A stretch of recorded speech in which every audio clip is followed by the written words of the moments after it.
si Palembang. Bapak Ibu yang mulia,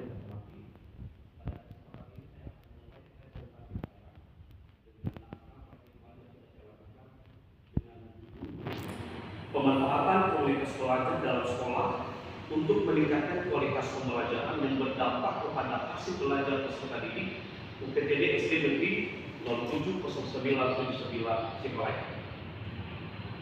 Pada waktu pertama, saya akan menjelaskan tentang latar belakang masalah. Latar belakang masalah yang pertama, nilai ketuntasan mengajar tes sumatif matematika semester 1 tahun pelajaran 2023-2024 berdasarkan analisis yang sudah saya lakukan masih rendah, di mana berada di bawah 50% tingkat ketuntasan minimal. Selanjutnya, setelah saya menganalisis hasil rapat sekolah tahun 2023 di mana numerasi dan literasi berada di level rendah pada warna merah. Selanjutnya, saya juga melaksanakan pemetaan kompetensi guru, di mana pada pelaksanaan pemetaan itu saya membuat angket sederhana, dan dalam angket itu saya meminta Bapak Ibu guru untuk mengisi bagaimana kompetensi yang telah mereka miliki selama ini.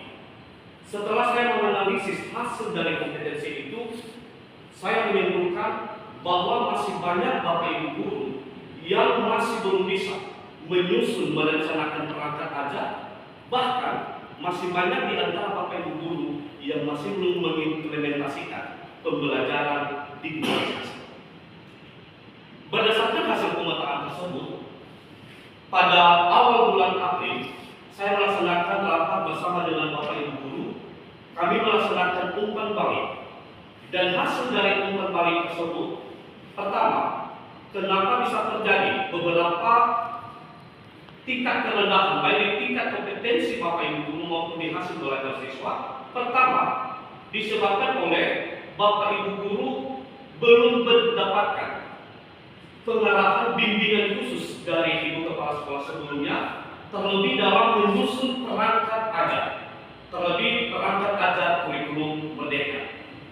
Selain itu juga mereka mengutarakan bahwa memang sebelumnya mereka mengikuti pelatihan, tetapi pelaksanaan pelatihan yang masih klasikal, artinya diikuti oleh guru-guru yang terlalu banyak, sehingga hasil daripada pelatihan itu mereka masih belum bisa paham. Adanya wadah bagi Bapak Ibu guru di dalam sekolah Sipalete yang bisa mewadahi, yang bisa membangun interaksi bersama, serta mengembangkan kompetensi mereka.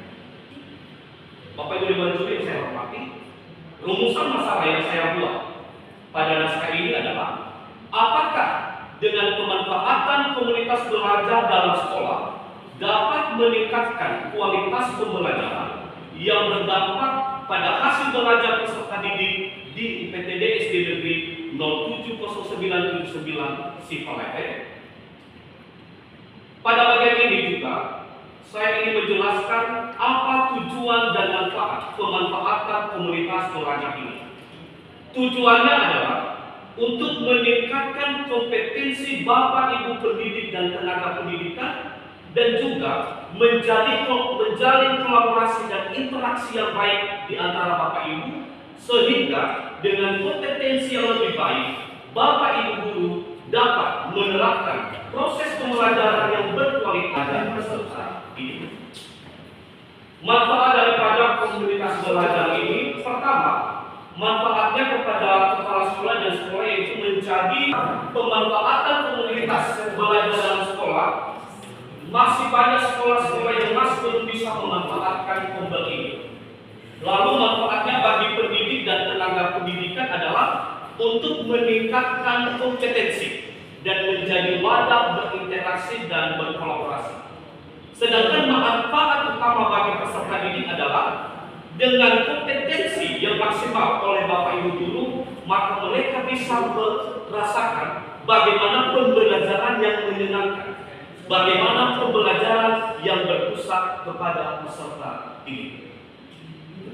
Bapak Ibu Dewan Juri yang saya hormati, pada bab 2 ini kajian pustaka, saya ingin menjelaskan apa itu komunitas belajar dalam sekolah. Komunitas belajar dalam sekolah adalah sekelompok pendidik dan tenaga pendidikan yang belajar bersama, berkolaborasi bersama dengan tujuan meningkatkan kompetensi untuk bisa menghasilkan kualitas pembelajaran yang tentunya nantinya akan berdampak kepada hasil belajar peserta didik. Selanjutnya, apa itu kualitas pembelajaran? Kualitas pembelajaran adalah sebuah sistemik dan sinergis antara pengajar, anak didik, kurikulum, bahan dan media yang dapat menghasilkan proses dan hasil yang optimal sesuai dengan tuntutan kurikuler. Hasil belajar. Saya menyimpulkan beberapa definisi hasil belajar pada kesempatan ini, di mana hasil belajar itu adalah sebuah perolehan nilai atau perubahan tingkah laku yang dimiliki setelah melalui sebuah proses, di mana hasil belajar itu dapat kita ukur dari sisi atau aspek kognitif, afektif, dan psikomotorik. Bapak Ibu Dewan Juri, pada kajian pustaka ini saya sudah membuat koneksi atau keterhubungan antar variabel, di mana pada kajian pustaka ini peserta didik dapat mendapatkan hasil belajar yang lebih baik jika mereka mendapatkan atau mengikuti proses pembelajaran yang berkualitas. Bagaimana bisa terjadi proses pembelajaran yang berkualitas? Itu dipengaruhi oleh kualitas kompetensi seorang guru. Untuk mendapatkan kompetensi yang baik oleh seorang guru, maka melalui komunitas belajar ini mereka bisa diasah. Saya lanjut di bab 3, pembahasan. Pada bagian pembahasan ini saya menjelaskan pertama apa konsep strategi pemecahan masalah. Ada 5 tahap yang saya lakukan pada strategi ini. Yang pertama, tahap identifikasi masalah. Yang kedua, penentuan pendekatan yang akan saya gunakan. Ketiga, perencanaan. Keempat, tindak lanjut. Dan kelima, refleksi. Nah, pada identifikasi masalah, saya mengidentifikasi latar belakang masalah. Dan hasil identifikasi saya adalah pertama, hasil belajar peserta didik yang masih rendah. Kedua, pembelajaran yang diterapkan oleh Bapak Ibu guru masih bersifat konvensional. Berikutnya, Bapak Ibu guru belum memiliki interaksi dan komunikasi serta kolaborasi yang baik dalam hal bertukar pikiran atau berbagi praktik baik.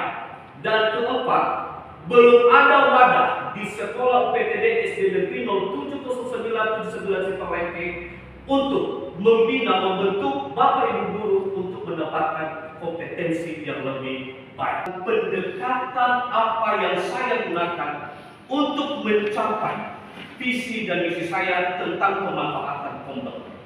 Berdasarkan juga pengalaman dan modul yang saya dapatkan melalui pendidikan guru penggerak, saya memilih pendekatan inquiry apresiatif dengan menggunakan alur baca. Selanjutnya, saya melakukan ke tahap perencanaan, tindak lanjut, dan refleksi. Pada proses perencanaan dengan menggunakan pendekatan inquiry apresiatif, saya menggunakan alur baca. Apa itu alur baca? Baca adalah suatu proses yang mengikuti tahap-tahap tertentu yang dimulai dari B. Buat pertanyaan, A. Ambil pelajaran, G. Gali mimpi, J. Jabarkan rencana, dan A. Atur eksekusi. Pada bagian buat pertanyaan, saya mencoba membuat sebuah pertanyaan, yaitu bagaimana cara dan apa strategi yang saya lakukan untuk bisa mendapatkan atau membuat guru-guru bisa menghasilkan sebuah proses pembelajaran yang berkualitas. Dalam proses buat pertanyaan ini, saya melakukan koordinasi dengan Bapak Pengawas, juga saya melakukan koordinasi dengan beberapa rekan kepala sekolah yang sudah berpengalaman. Dari hasil koordinasi itu, saya mendapatkan beberapa pembelajaran yang berharga, di mana salah satunya mereka menyarankan ada baiknya di Cipaleke dibentuk sebuah komunitas belajar. Setelah saya lakukan sampai tahap ambil pelajaran, maka saya melanjutkan ke tahap ketiga, gali mimpi. Bapak Ibu Dewan Juri yang saya hormati, pada tahap gali mimpi ini, saya melakukannya bersama-sama dengan Bapak Ibu Guru dalam sebuah forum rapat, di mana kami mengambil sebuah kesepakatan. Apa